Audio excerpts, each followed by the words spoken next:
ബിസ്മില്ലാഹിർ റഹ്മാനിർ റഹീം. അൽഹംദുലില്ലാഹി റബ്ബിൽ ആലമീൻ. വസല്ലല്ലാഹു വസല്ലം അലാ സയ്യിദിനാ മുഹമ്മദിൻ വഅലാ ആലിഹി വസഹ്ബിഹി അജ്മഈൻ. മഞ്ഞുമലകളിലെ ഈ മഹാപ്രാപഞ്ചിക അത്ഭുത പ്രതിഭാസം കാണുമ്പോൾ പരിശുദ്ധ ഖുർആനിലെ ഒരു വചനം ആലോചനക്ക് വരികയാണ്. സൂറത്തുൽ അഅലയിലെ നാം പതിവായി കേട്ടുവരുന്ന ഒരു ഭാഗമാണ്.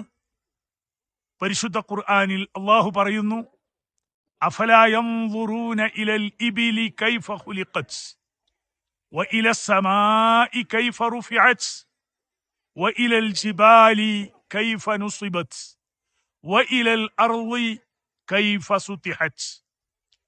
വ്യാപകമായി ഈ പരിശുദ്ധ വചനങ്ങൾക്ക് നാം കേട്ടുവരുന്ന വ്യാഖ്യാനം വളരെ അർത്ഥഗർഭമാണ്, ചിന്താനിർഭരമാണ്. അതിപ്രകാരമാണ്, അഫലാ യൻദുറൂന ഇലൽ ഇബിലി കൈഫ ഖുലിഖത്. ഒട്ടകത്തിലേക്ക് അവർ നിരീക്ഷിക്കുന്നില്ലേ, അവർ നോക്കുന്നില്ലേ? അഫലാ യൻദുറൂന ഇലൽ ഇബിലി, ഒട്ടകത്തിലേക്ക് അവർ വീക്ഷണം നടത്തുന്നില്ലേ? കൈഫ ഖുലിഖത്, എങ്ങനെയാണ് അത് സൃഷ്ടിക്കപ്പെട്ടിരിക്കുന്നത് എന്ന്. വഇലസ് സമാഇ കൈഫ റുഫിഅത്, ആകാശത്തിലേക്ക് അവർ നിരീക്ഷിക്കുന്നില്ലേ, എങ്ങനെയാണ് അത് ഉയർത്തപ്പെട്ട് നിൽക്കുന്നത് എന്ന്. വഇലൽ ജിബാലി കൈഫ നുസിബത്ത്, പർവ്വതങ്ങളിലേക്ക് അവർ നോക്കുന്നില്ലേ, എങ്ങനെയാണ് അത് ഉന്നതമായി നാട്ടപ്പെട്ടിരിക്കുന്നത് എന്ന്. വഇലൽ അർളി കൈഫ സുതിഹത്, ഭൂമിയിലേക്ക് അവർ നിരീക്ഷിക്കുന്നില്ലേ, എപ്രകാരമാണ് അത് വിശാലമായി പരന്നു കിടക്കുന്നത് എന്ന്. ഇതാണ് സാധാരണഗതിയിൽ പറഞ്ഞു വരുന്ന കേട്ടുവരുന്ന വ്യാപകമായ അർത്ഥം. അത് വളരെ ശരിയാണ്. ആ വ്യാഖ്യാന തലം നമ്മുടെ ചിന്തകളെ ഉണർത്തുന്ന പ്രാപഞ്ചിക പ്രതിഭാസങ്ങളിൽ ഒട്ടകം, ആകാശം, പർവ്വതം, ഭൂമി ഇവയിലേക്കെല്ലാമുള്ള പഠനം വ്യാപിപ്പിക്കണമെന്നാണ്, നിരീക്ഷണം വർദ്ധിപ്പിക്കണമെന്നാണ് സൂചന.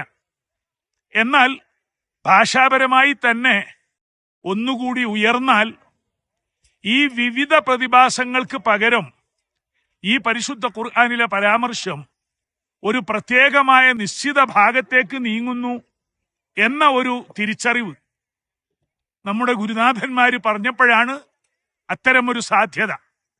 അത് പഠിക്കാൻ തുടർ പഠനം ആഗ്രഹിക്കുന്നവർക്ക് ഇനിയും ഗവേഷണാത്മകമായി അന്വേഷിക്കുവാൻ പറ്റുന്നതാണ്. അതിപ്രകാരമാണ്, ഒട്ടകം ഭൂമിയിലൂടെ മരുഭൂമിയിലൂടെ നടക്കുന്നു. അതിനെ നോക്കുന്ന ആളുകൾ പിന്നീട് നേരെ ആകാശത്തേക്കാണ്, പിന്നെ പർവ്വതങ്ങളിലേക്കാണ്, പിന്നെ ഭൂമിയിലേക്കാണ്. അതൊരു നല്ല നിരീക്ഷണം തന്നെ ആയിരിക്കും. എന്നാൽ പരിശുദ്ധ ഖുർആനിൽ പറയുന്നത്, അഫലാ യൻദുറൂന ഇലൽ ഇബിലി കൈഫ ഖുലിഖത്.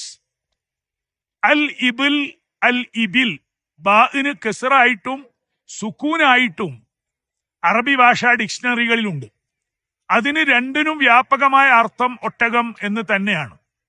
എന്നാൽ മുസഹഫിൽ ഇബിലുൻ എന്ന് കാണാം. അതിനും പരിഭാഷ ഡിക്ഷണറികളിൽ ഒട്ടകം എന്നു തന്നെയാണെങ്കിലും താജുൽ അറൂസ് പോലുള്ള അറബ് ഭാഷയുടെ ഉന്നതമായ ചില നിഘണ്ടുക്കളിലെല്ലാം അൽ ഇബിൽ എന്നതിന് ദ്രാവകമാക്കപ്പെട്ട രശ്മികൾ അല്ലെങ്കിൽ മഞ്ഞുകണങ്ങൾ എന്നെല്ലാം അർത്ഥം വരുന്നുണ്ട്. ബാഷ്പീകരിക്കപ്പെട്ട വെള്ളത്തിന്റെ പ്രത്യേകമായ അവസ്ഥയെ സൂചിപ്പിക്കുന്ന ഒരു പ്രയോഗം കൂടിയാണ് അൽ ഇബിൽ. ആ അർത്ഥപ്രകാരം നിരീക്ഷിച്ചാൽ ഇത് വളരെ യോജിപ്പുള്ള, എല്ലാ വചനങ്ങളും ഒത്തിണങ്ങി നിൽക്കുന്ന സംയുക്തമായ ഒരു അർത്ഥതലത്തിലേക്ക് നാം എത്തും. അതെങ്ങനെയാണ്? അഫലാ യൻദുറൂന ഇലൽ ഇബിലി, വെള്ളം ബാഷ്പീകരിക്കപ്പെട്ട് ദ്രാവകം നീരാവിയായി ഉയർത്തപ്പെട്ട് നിൽക്കുന്ന അവസ്ഥ. കൈഫ ഖുലിഖത്, എങ്ങനെ സൃഷ്ടിക്കപ്പെട്ടു എന്ന അർത്ഥം ശരിയാണെങ്കിലും ഖലിഖ എന്ന ഒരു പ്രയോഗമുണ്ട് അറബിയിൽ. ദ്രവിച്ചു എന്നാണ് അതിന്റെ അർത്ഥം. അതായത് ചിഹ്നം പതറി പാളി കഷ്ണം കഷ്ണങ്ങളായി ഖലിഖ സൗബു, വസ്ത്രം തുന്നം പാറി എന്നർത്ഥം. അങ്ങനെ വരുമ്പോൾ അഫലാ യൻദുറൂന ഇലൽ ഇബിലി കൈഫ ഖുലിഖത്, ബാഷ്പീകരിക്കപ്പെട്ട നീരാവി അത് പ്രത്യേകമായ അവസ്ഥയിൽ ചിഹ്നം ചിതറി കൈഫ ഖുലിഖത്, നാം നമ്മുടെ കൺമുമ്പിൽ കാണുന്ന ഈ മഹത്തരമായ കാഴ്ച ഈ അർത്ഥലോകത്തെ നമുക്ക് കൂടുതൽ വ്യക്തമാക്കി തരും. അങ്ങനെ വരുമ്പോ ആകാശാന്തരീക്ഷത്തിലെ കാർമേഘ പാളികളിൽ നിന്ന് ബാഷ്പീകരിക്കപ്പെട്ട് നീരാവിയായി പ്രത്യേകമായ അവസ്ഥയിൽ അല്ലാഹു തആല നീരാവിയെ പരിവർത്തനങ്ങൾക്ക് വിധേയമാക്കുന്നു. മഞ്ഞായി, മഞ്ഞ് മലകളായി.